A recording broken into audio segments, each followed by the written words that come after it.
আসসালামু আলাইকুম। Hello everyone, কেমন আছেন আপনারা সকলে? আই হোপ আপনারা সকলে ভালো আছেন। বরাবরের মতো প্রতিদিন যেমন নিত্য নতুন রেসিপি নিয়ে চলে আসি, আজও আপনাদের সাথে শেয়ার করব 2 আইটেম ডাল দিয়ে, পোলার চাল দিয়ে একটি সুন্দর খিচুড়ি।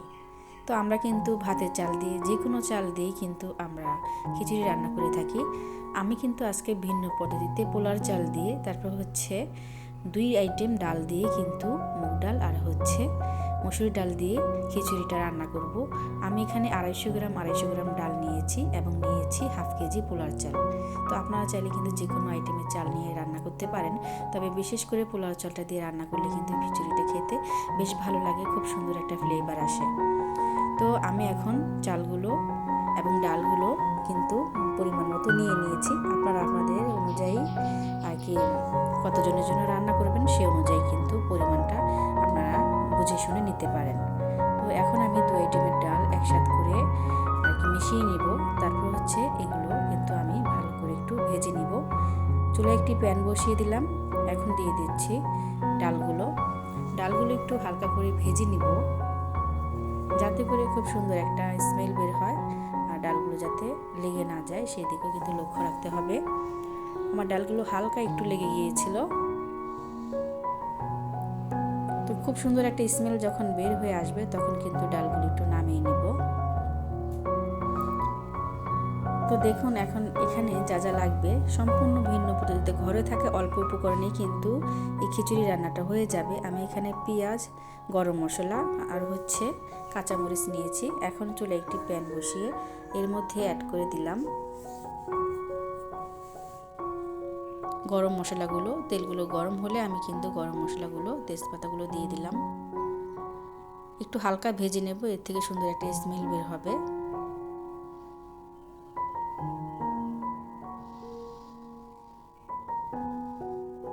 তো এইভাবে হালকা করে খিচুড়ি রান্না করে কিন্তু আমরা একটা নাস্তা হিসেবেও কিন্তু খেতে পারি। বিকেলে অনেক সময় আমরা কিন্তু হাফভাবে বা যে কোনো হালকা একটা নাস্তা করে থাকি, সেভাবে আমি বলবো যে একটু হাতে থাকা অল্প উপকরণে যদি বিকালের নাস্তা বা যা ডিম দিয়ে যে কোনো কিছু দিয়ে কিন্তু হালকা খাবারের জন্য কিন্তু আমরা অল্প করে খিচুড়ি রান্না করে নিতে পারি। এটা কিন্তু ভুনা খিচুড়ি হবে। তো এখন এখানে অ্যাড করে দিলাম পেঁয়াজ, তারপর হচ্ছে পরিমাণ মতো আদা রসুন, দিয়ে দিব 2 চামচ হলুদের গুঁড়ো, দিয়ে দিব 1 চামচ মরিচের গুঁড়ো। তো এইভাবে যদি রান্নাটা করে খেয়ে দেখেন একবার, তাহলে কিন্তু আমরা কিন্তু ভিন্ন উপায়ে কিন্তু বাচ্চাদের একটু ব্রেকফাস্ট কিংবা হচ্ছে বিকালের সন্ধ্যার নাস্তা হিসেবে কিন্তু এই খিচুড়িটা খাওয়া যাবে।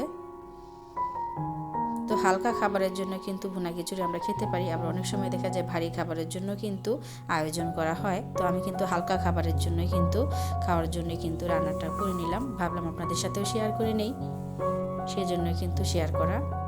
এখন এগুলো মশলাগুলোকে একটু হালকা ভেজে নিব। এখন দিয়ে দিলাম পরিমাণ মতো লবণ। অবশ্যই লবণের পরিমাণটা 2-1 বার চেক করে নিতে হবে। লবণে কিন্তু সকল জিনিসের টেস্টটা বাড়িয়ে এবং কমিয়ে নিতে পারে। রান্নাটা যতই ভালো হোক না কেন, লবণের পরিমাণটা যদি ঠিক না থাকে তাহলে কিন্তু এই রান্নাটা খেতে আর ভালো লাগে না।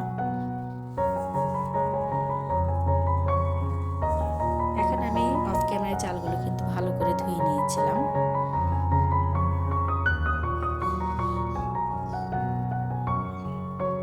এখন চালগুলো একটু ভালো করে মিশিয়ে নিব। চালটা দেওয়ার পর একটু ভালোভাবে কিন্তু কষিয়ে নিতে হবে। চালের গায়ে যে এক্সট্রা পানিটা ছিল এটা যাতে শুকিয়ে যায়, এতে করে কিন্তু খুব সুন্দর একটা ফ্লেভার আসবে চালটা ভাজা ভাজা হলে, আর খিচুড়িটা খেতেও কিন্তু ভালো লাগবে। এটা যেহেতু ভুনা খিচুড়ি, সেজন্য কিন্তু একটু ঘ্রাণ আসলে কিন্তু খেতে খুব ভালো লাগবে। আর এখন দিয়ে দেব পরিমাণ মতো পানি। আমি এখানে 2.5 গ্লাস পরিমাণ পানি দিয়েছি, তার মানে হচ্ছে 2 গ্লাসে কিন্তু 1 কেজি হয়, আরও 1 কাপ আমি একটু বেশি দিয়েছি। আধা কেজির থেকে একটু হালকা পানি আমি বেশি দিয়েছি। মূলত 1 কেজি পানির জন্য কিন্তু পোলাও চালের জন্য কিন্তু 1.5 কেজি পরিমাণ পানি দিতে হয়। এর জন্য পানির পরিমাণটা অবশ্যই একটু বুঝে শুনে দিবেন। এতে করে কিন্তু খিচুড়ি যে জাউ জাউ টাইপের হবে না, এটা নরম হয়ে যাবে না, একটু ঝরঝরে হবে, এতে করে খেতে কিন্তু ভালো লাগবে। আপনারা আপনাদের রুচি অনুযায়ী কিন্তু কাঁচামরিচের পরিমাণটা, ঝাল কতটা খাবেন বাড়িয়ে কমিয়ে নিতে পারেন। আমি কিন্তু এখানে 6-7টা কাঁচামরিচ দিয়ে দিয়েছি। তো তো দেখুন আমি এখন কিন্তু এটা একটু নাড়াচাড়া করে দিব, একটু উল্টিয়ে দিব। আমি কিন্তু 20 মিনিট পর ফিরে এসেছি। আর চুলার আঁচটা কিন্তু হাই থেকে আবার আমি লো করে দিয়েছিলাম। একেবারে গরম গরম ধোয়া ওঠা শীতের সন্ধ্যায় কিংবা সকালে যদি হয় ব্রেকফাস্টে এরকম খিচুড়ি, তাহলে কিন্তু ভালোই হয়। আর এটা কিন্তু ভর্তা কিংবা ডিম ভাজি যে কোনো কিছুর সাথে কিন্তু খেয়ে নিতে পারেন। তো আমি দেখিয়ে দিচ্ছি এটা কেমন হয়েছে। তো দেখুন আমার খিচুড়ি রান্নাটা কিন্তু হয়ে গেছে। যেহেতু পোলাও চাল সিদ্ধ হতে কিন্তু বেশ একটা সময় লাগে না, আর আমি প্রথমেই ডালগুলো সিদ্ধ আর কি ভেজে নিয়েছি, তারপর কিন্তু কষিয়ে তারপর কিন্তু রান্নাটা বসিয়ে দিয়েছিলাম। তো ফাইনালি দেখুন আমার রান্নাটা হয়ে গেছে। তো খিচুড়িটা আপনারা নরম খেতে চান বা একটু ঝরঝরে খেতে চান, সেটা কিন্তু সম্পূর্ণ আপনার পানির উপর নির্ভর করবে, আপনি পানির পরিমাণটা কেমন দিচ্ছেন সেই অনুযায়ী।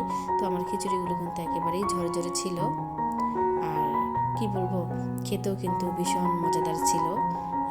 বলেছে আমার ছেলে মেয়ে তো বললো আম্মু হ্যাঁ খুব ভালো হয়েছে, গ্রানটা কিন্তু খুব সুন্দর আসছে, অনেক সুন্দর একটা গ্রান আসছে। তো আপনারা চাইলে কিন্তু রান্নার শেষে এটার মধ্যে ঘি কিংবা বাটারও অ্যাড করে নিতে পারেন। তো আমার আজকের রেসিপি কেমন হয়েছে আপনারা কিন্তু অবশ্যই কমেন্টের মাধ্যমে মতামত জানাতে ভুলবেন না। এখনও যারা আমার চ্যানেলটি সাবস্ক্রাইব করেনি, চাইলে ভালোবেসে আমার চ্যানেলটা সাবস্ক্রাইব করে নিতে পারেন। ফিরে আসবো নতুন কোনো রেসিপি নিয়ে। সে পর্যন্ত সকলেই ভালো থাকবেন, আমার জন্য দোয়া করবেন। আসসালামু আলাইকুম। আল্লাহ হাফেজ।